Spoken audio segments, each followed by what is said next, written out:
প্রভু কহে পরশ্লোক সাধ্যেরও নির্ণয়। প্রশ্ন আরম্ভ করলেন। প্রভু কহে পরশ্লোক সাধ্যেরও নির্ণয়, রায় কহে সধর্ম আচরণে বিষ্ণু ভক্তি হয়। প্রভু সাধ্যের নির্ণয় করব? আমার মুখে তুমি বসেই হরি এগুলো আলোচনা করো দয়াময়। তুমি আমার জিহ্বাগ্রে তুমি নিজে বসে এই কথার আলোচনা করো। বললেন, রায় বলছেন সধর্ম আচরণে বিষ্ণু ভক্তি হয়। চারটি যে আমাদের বর্ণাশ্রম রয়েছে, চারটি যে আমাদের আশ্রম রয়েছে, এই আশ্রম অনুযায়ী যার যে ভজন, যার যে করণীয়, সেটা করলে কি হবে? সাধ্য হবে। প্রভু বললেন, প্রভু কহে ইহ বাহ্য আগে কহ আর। রায় এটা খুব বাইরের কথা। সধর্ম আচরণ, ক্ষত্রিয় ক্ষত্রিয়ের আচরণ করবে, ব্রাহ্মণ ব্রাহ্মণের আচরণ করবে, এ খুব বাইরের কথা। তুমি কিছু গভীরের কথা বলো। প্রভু কহে এহ হয়, এহ বাহ্য আগে কহ আর। রায় কহে কৃষ্ণ কমার্পণে সাধ্যসার। বলছেন প্রভু শ্রীকৃষ্ণের চরণে এই কর্ম অর্পণ করে দিতে হবে। নিজের করা যত কর্ম আদি রয়েছে সব শ্রীকৃষ্ণ চরণে সমর্পণ করতে হবে। প্রভু কহে ইহ বাহ্য আগে কহ আর। প্রভু বললেন এটাও বাহ্য, এটাও বাইরের কথা, তুমি আরো আগে কিছু বলো। রায় কহে সধর্ম ত্যাগ এই সাধ্য সার।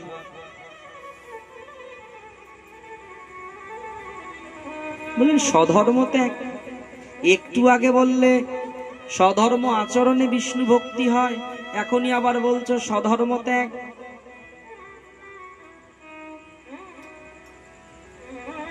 বললেন সধর্ম ত্যাগ বলতে ব্রাহ্মণ ক্ষত্রিয় বৈশ্য শূদ্র এই অনুযায়ী যে কর্ম করণীয় তা তো করবে, করার পাশাপাশি কি করবে? এগুলোকে বিশেষ ধ্যান না দিয়ে কৃষ্ণ ভক্তি করতে হবে। শুধু এগুলো নিয়ে থাকলেই চলবে না। ক্ষত্রিয় শুধু যুদ্ধই করে বেড়াবে তাতেই হবে না, এতে হবে না। তাতে কি করতে হবে? প্রেম ভক্তি কিভাবে পাওয়া যায় সে ব্যবস্থা করতে হবে। তাই বললেন সধর্ম ত্যাগ এই সাধ্য সার। সধর্ম নিজের নিজের কুলের ধর্ম ভুলে শ্রীকৃষ্ণ সেবা করতে হবে। সর্বধর্ম পরিত্যাজম মামেকম শরণম ব্রজ, অহং তাং পাপেভ্যো সর্ব পাপেভ্যো মোক্ষয়ামি মা শুচ। সর্ব পাপেভ্যো মোক্ষয়ামি মা শুচ। সব ধর্ম বাদ দিয়ে ভগবান বললেন আমার শরণাপন্ন হও কেবলমাত্র, তাহলেই তোমার মুক্তি হবে। প্রেম সে বলো।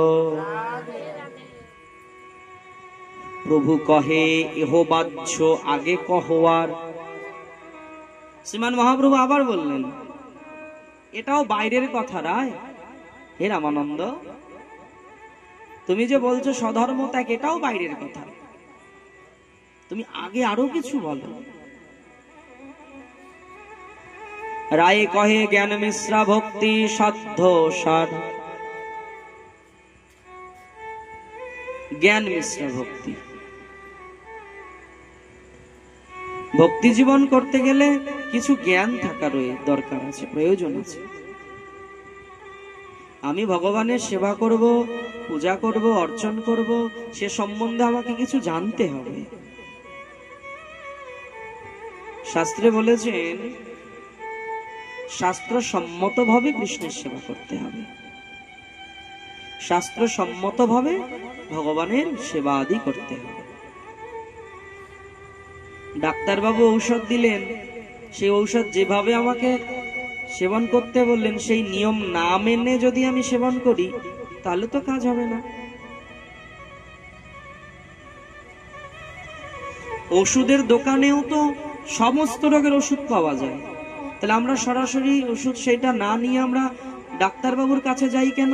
তিনি সঠিক পরামর্শ আমাকে দেবেন যে আমার কোন ব্যাধি, তার জন্য কোন ঔষধ প্রয়োজন এবং কেমন কেমন ভাবে সে ঔষধ আমাকে খেতে হবে।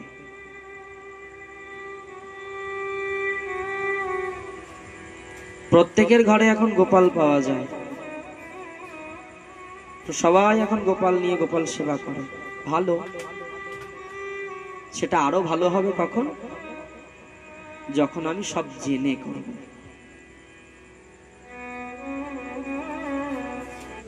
আমি সাধুগুরু বৈষ্ণবের এবং শাস্ত্রের কাছ থেকে ভগবানের সেবা কিভাবে করা উচিত এসব জেনে আমি সেই সেবাগুলো করব। কিছু জ্ঞান প্রয়োজন আছে। রায় কহে জ্ঞান মিশ্রা ভক্তি সাধ্য সার। যে ভক্তিতে জ্ঞান নেই, অজ্ঞানের মতো, সে ভক্তি দ্বারা কখনো সাধ্য কর্ম সম্ভব নয়, প্রভু বললেন। এবার প্রভু বলছেন, প্রভু কহে এহ বাহ্য আগে কহ আর। মহাপ্রভু বললেন এও বাইরের কথা রামানন্দ, জ্ঞান মিশ্রা ভক্তি এটাও বাইরের কথা, আগে কহ আর। রায় কহে জ্ঞান শূন্য ভক্তি সাধ্য সার। জ্ঞান শূন্য। মহাপ্রভু বললেন রামানন্দ তুমি এক্ষুনি বললে জ্ঞান মিশ্রিত ভক্তি শ্রেষ্ঠ সাধ্য সার, আমার এক্ষুনি বলছো জ্ঞান শূন্য ভক্তি শ্রেষ্ঠ। একই সঙ্গে দু কথা হয়ে যায় না? এক্ষুনি বললেন জ্ঞান মিশ্রিত ভক্তি শ্রেষ্ঠ, আবার বললেন না জ্ঞান শূন্য ভক্তি শ্রেষ্ঠ। কোনটা ধরবো? রামানন্দ বলছেন প্রভু তুমি সবই জানো, আবার আমার মুখ থেকে শুনতে চাও। জ্ঞান শূন্য বলতে কি জানো প্রভু? জ্ঞান শূন্য বলতে এখানে জ্ঞান তো থাকবে, জ্ঞান মিশ্রিত ভক্তি থাকবে, কিন্তু সেই জ্ঞানের কোনো অহংকার থাকবে না। প্রেম সে বলো। জ্ঞান আছে অথচ অহংকার নেই, সেটা শ্রেষ্ঠ। দেখুন মায়েরা, ভেবে দেখুন, জ্ঞান থাকলে সেই জ্ঞানের যদি অহংকার থাকে, সেই জ্ঞানের কোনো মর্যাদা থাকে? থাকে না, কেউ ভালো বলে না। পাড়ায় যদি কোনো পণ্ডিত বা উঁচু শিক্ষিত কেউ ব্যক্তি থেকে থাকে, সেই শিক্ষিত ব্যক্তি যদি বারবার নিজে সেই শিক্ষার একটা অভিমান করে বেড়ায় পাড়াতে, তাহলে কি বলে? লোকে খারাপ বলে না? লোকে ভালো বলে কি? আমি ভালো বলি তাকে?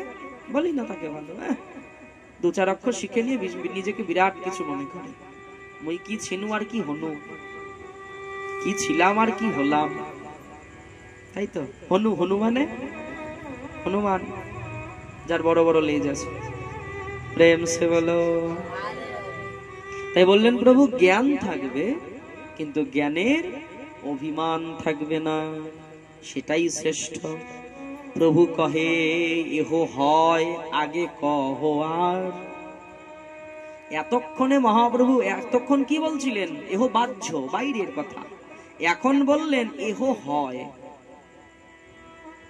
রামানন্দ, হ্যাঁ এটা হয়। জ্ঞান থাকবে, পণ্ডিতের পাণ্ডিত্য থাকবে, কিন্তু তার অহংকার থাকবে না, এটা হয়। আগে কহ, আরো আগে যাও। যদি তোমার কিছু জানা থাকে, এর আগেও কিছু আছে, তুমি আমাকে সেটা শোনো। রায় কহে প্রেম ভক্তি সর্বসাধ্য সার। প্রেম সে বলো। প্রভু এর পরেও যদি কিছু থেকে থাকে তা হলো প্রেম।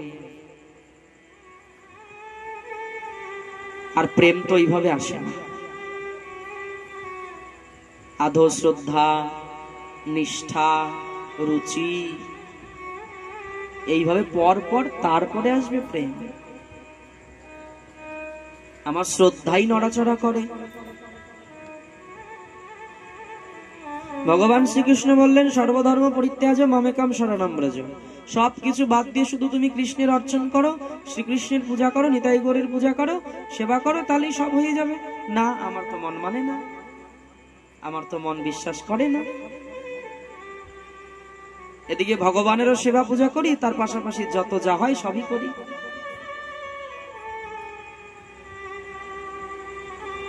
গাছের গোড়ায় যদি জল ঢালা হয়, তার মাথাতে জল না ঢাললেও চলে।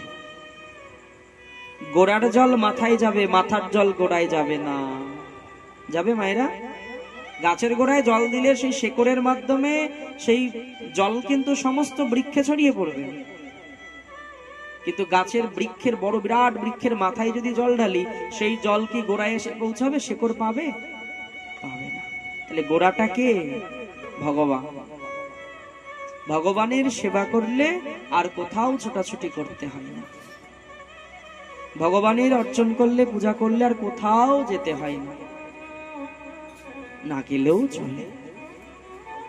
প্রেম সে বলো, বলো রাধা রানী কি, নিতাই গৌর ভগবান কি। বললেন রায় কহে প্রেম ভক্তি সর্বসাধ্য সার। এই প্রেম পাওয়া যায় কেমন করে? হরিনাম দ্বারা। হরিনাম দ্বারা সেই প্রেম পাওয়া যায়।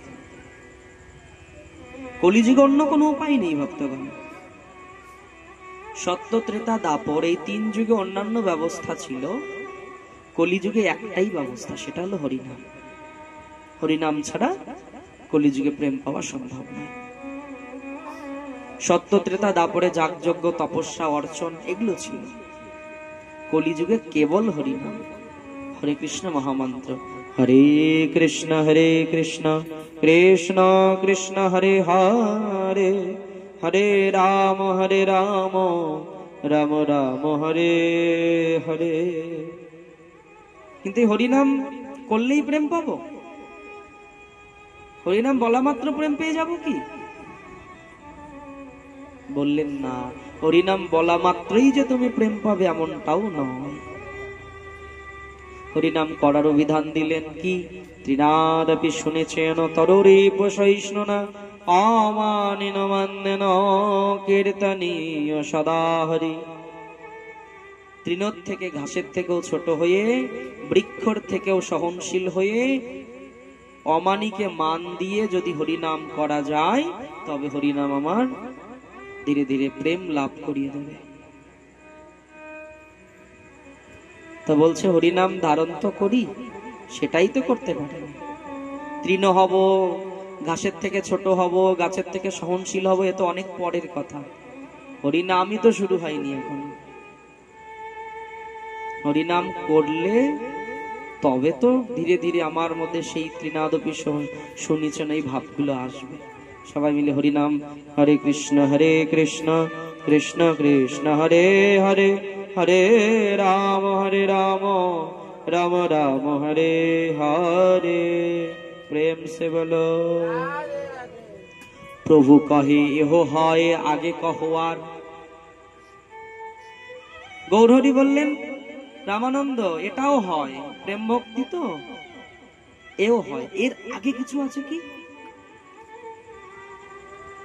রায় কহে দাস্য প্রেম সর্বসাধ্বসার। প্রভু দাস্য প্রেম সর্বসাধ্বসার। ভগবান প্রভু, আমি তার চরণের দাস, এই ভাবটা হলো সর্বসাধ্বসার, শ্রেষ্ঠ। হনুমানের মতো, হনুমান প্রভুর দাস রূপে সেবা করেছেন ভগবানকে, ভগবানকে দাস রূপে সেবা করেছেন হনুমান। প্রভু কহে এহ হয় আগে কহো আর, রায়ে কহে সাক্ষ্য প্রেম সর্বসাধ্বসার। দাস্যর থেকে সাক্ষ্য শ্রেষ্ঠ।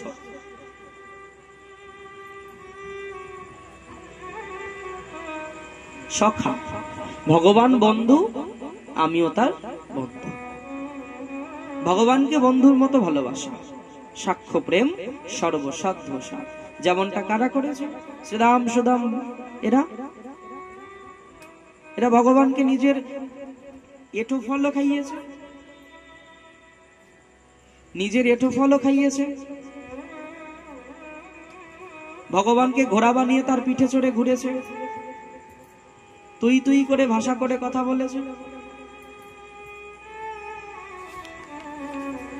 প্রভু কহে এহ উত্তম।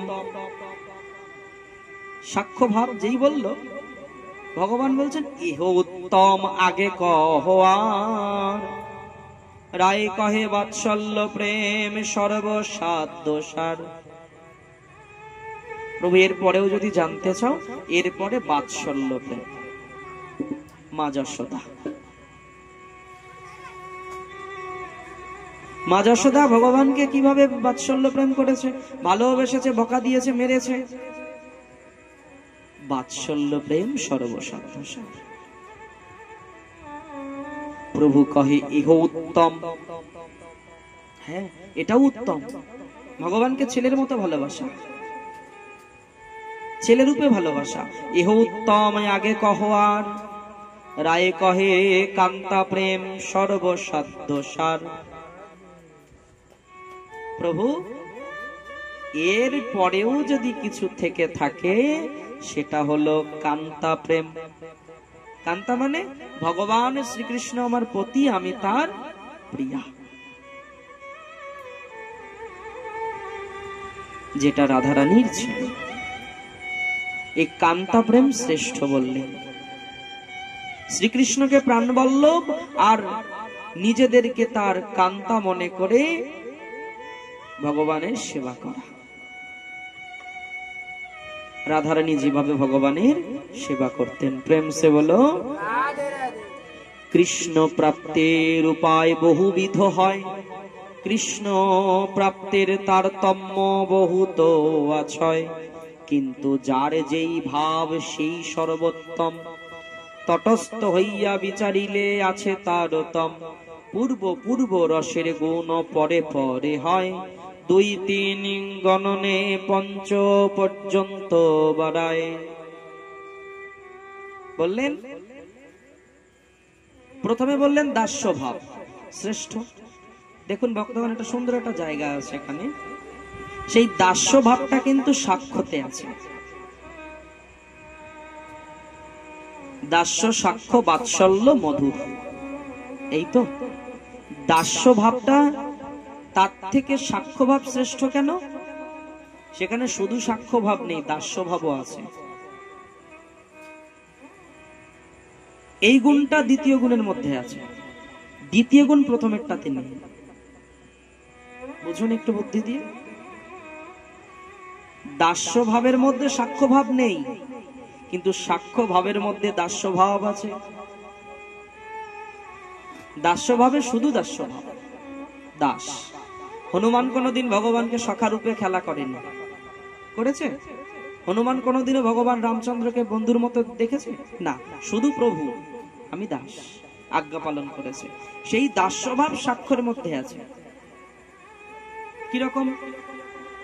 শ্রীদাম সুদাম দাম্ব সুদাম কখনো কখনো তুই তুই করে কথা বলেছে, আবার ভগবান শ্রীকৃষ্ণ যদি কিছু বলেছে, ভাই আমাকে এটা একটু করে দে না, এটা একটু এনে দে না, সঙ্গে সঙ্গে সেই কথাও মেনেছে। অর্থাৎ সাক্ষ্য পেলাম, দাস্য পেলাম। এইবার সাক্ষ্য, দাস্য, বাৎসল্য। এবার চলে এলো বাৎসল্য। এবার ভেবে দেখুন, বাৎসল্যের মধ্যে দাস্যও আছে, সাক্ষ্যও আছে। গুণ বাড়লো না দুটো? কিন্তু এই গুণটা, এই বাৎসল্য গুণটা সাক্ষ্যের মধ্যে কিন্তু নাই, বা দাস্যের মধ্যে কিন্তু নাই। শ্রেষ্ঠ কেন হচ্ছে এটা বোঝাচ্ছেন। এর থেকে ওটা শ্রেষ্ঠ, ওর থেকে ওটা শ্রেষ্ঠ, ওর থেকে ওটা শ্রেষ্ঠ কেন হলো? দাস্য ভাব সাক্ষ্যের মধ্যে আছে, সাক্ষ্য ভাব দাস্যের মধ্যে নাই। আর দাস্য সাক্ষ্য দুটো বাৎসল্যতে আছে। বাৎসল্যতে কি হয়? মা যশোদা কখনো কখনো গোপালের সঙ্গে বন্ধুর মতো খেলাও করেছে, আবার কখনো কখনো গোপাল যদি কিছু চেয়েছে মা সেটাও মেনেছে, দিয়েছে। আবার কখনো কখনো স্নেহ, ভালোবাসা, মমতা দিয়ে বাৎসল্যের মতো ভালোবেসেছে। তিনটাই পেলাম। এবার চলে আসি কি বাৎসল্য, এরপরে কান্তা প্রেম বা মধুর। দাস্য, সাক্ষ্য, বাৎসল্য, মধুর। দেখুন এই মধুরের মধ্যে দাস্যও আছে, সাক্ষ্যও আছে, বাৎসল্যও আছে। প্রেম সে বলো। কিন্তু এই কান্তা প্রেম বা মধুর প্রেম এটা কিন্তু বাৎসল্যতেও নাই, সাক্ষ্যতেও নাই, দাস্যতেও নাই। কিন্তু দাস্য, সাক্ষ্য, বাৎসল্য এই তিনটাই এই মধুর প্রেম বা কান্তা প্রেমে বিদ্যমান। কিভাবে? রাধারানী ভগবানকে ভালোবেসেছে, কখনো দাসীর মতো ভালোবেসেছে, প্রয়োজন বিশেষ দাসী হয়েছে, আবার প্রয়োজন বিশেষ সখা হয়েছে, সখার মতো সখারা যেমন খেলাধুলা করে সেরকম হয়েছে। আবার কখনো বাৎসল্য ভাবে ভগবানের সেবা করেছে। আর কান্তা বা মধুর তো আছে। প্রেম সে বলো। তাই বললেন পূর্ব পূর্ব রসের গুণ পরে পরে হয়, 2 3 গণনে পঞ্চ পর্যন্ত বারয়। জয় জয় শ্রী রাধে। এইভাবে রামানন্দ এবং শ্রীমান মহাপ্রভু 7 দিন ধরে ভক্তগণ হরি কথা আলোচনা করেছিলেন। তো যাই হোক, এইভাবে 7 দিন হরি কথা আলোচনা করলেন এবং আলোচনা শেষ যেদিন হবে সেই দিন হরি কথা বলতে বলতে বলতে বলতে রামানন্দ দেখছেন গৌরাঙ্গ মহাপ্রভু যে বসে আছেন সেখানে রাধা এবং কৃষ্ণ প্রকট হয়ে গেছে। রামানন্দ বলছেন, প্রভু আমি কি দেখলাম? আমি যেন দেখলাম রাধা কৃষ্ণ একসঙ্গে তোমার অঙ্গে। মহাপ্রভু নিজের স্বরূপকে লুকিয়ে বলছেন, রামানন্দ তুমি কৃষ্ণ বড় ভালোবাসো তো, তাই যেখানে তাকাও সেখানেই রাধা কৃষ্ণ দেখতে পাও। বলছে, না প্রভু, তুমি যদি ভগবান হও আমিও তোমার সেই বিশাখা সখী, তুমি যদি রাধারানী হও আমিও তোমার সেই বিশাখা সখী, তুমি আমার কাছে নিজের স্বরূপ লোকাবে কেমন করে? আমি তো তোমার মধ্যে সাক্ষাৎ রাধা কৃষ্ণকে দেখতে পেলাম। জয় জয় নিতাই গৌর সীতানাথ প্রেমানন্দে হরি হরি বল। জয় জয় শ্রী রাধে।